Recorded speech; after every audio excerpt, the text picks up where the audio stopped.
सभी को जय मसीह की परमेश्वर के मधुर नाम में आप सबका इस कलीसिया में स्वागत है।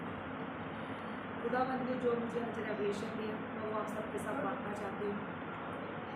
परमेश्वर ने मुझे बताया ज़िंदगी में बहुत सारे ऐसे मोड़ और उतार और चढ़ाव आते हैं जिसके अंदर कई बार परमेश्वर हमें साइलेंट पीरियड में लेके चला जाता है। साइलेंट पीरियड का अर्थ है जब परमेश्वर चुप हो जाए और हमारी ज़िंदगी में कोई छुटकारा, कोई आशीष, कोई बरकत, कोई डिलीवरेंस ना दिखाई दे। उस समय मनुष्य का, एक व्यक्ति का प्रभु के साथ बने रहना और खड़े रहना बहुत मुश्किल हो जाता है।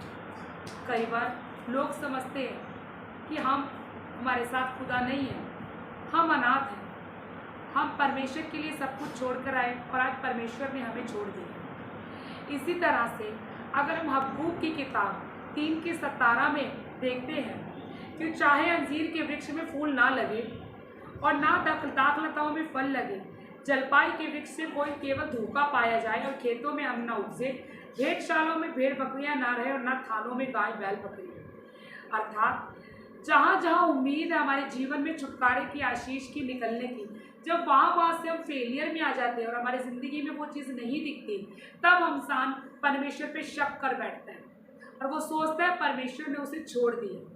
ये मनुष्य की सबसे बड़ी गलती है। लेकिन हबक्कूक उसके आगे क्या बोलता है? तो भी मैं यहोवा के कारण आनंदित और मगन रहूंगा और अपने उद्धारकर्ता परमेश्वर के द्वारा अति प्रसन्न रहूंगा। इसका अर्थ है चाहे मेरी जिंदगी में मुझे कुछ नहीं दिखाई दे रहा है, चाहे मेरी जिंदगी में मुझे बरकत नहीं मिल रही है, छुटकारा नहीं मिल रहा है, रेवलेशन नहीं मिल रहा है, जीवन जीने का कोई आशा नहीं दिख रही है, सारी जिंदगी में तोड़ फोड़ और नाकामयाबी है, तब भी हबक्कूक क्या कह रहा है? मैं तब भी परमेश्वर के लिए आनंदित और मगन रहूंगा।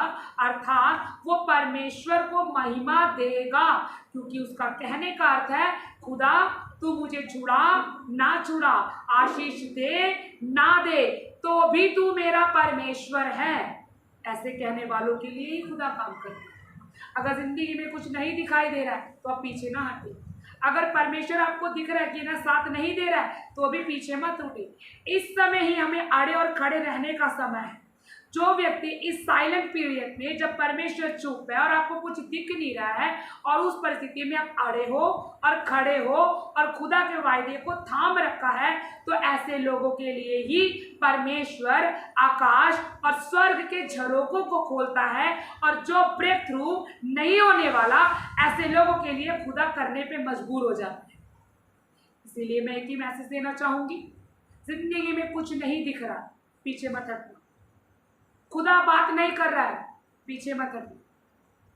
परमेश्वर की ओर से कुछ आशा नहीं दिखाई दे रही है, पीछे मत हटना, क्योंकि पीछे हटने में कोई भलाई नहीं। लेकिन अगर आप खड़े रहे और विश्वास में बने रहे, याद रखना ब्रेक थ्रू अगले लेवल पे आपका वेट कर रहा है और उसी समय प्रभु आपको छुड़ाएगा, ब्लेस करेगा और याद रखना आपको शिरोमणि बनाएगा। ये समय है प्रभु के लिए खड़े हो जाने का, पीछे हटने का। मैं जानती हूँ ये वचन बहुत सारे भाई बहनों के लिए आशीष का कारण है जो पीछे हटने की कोशिश कर रहे हैं।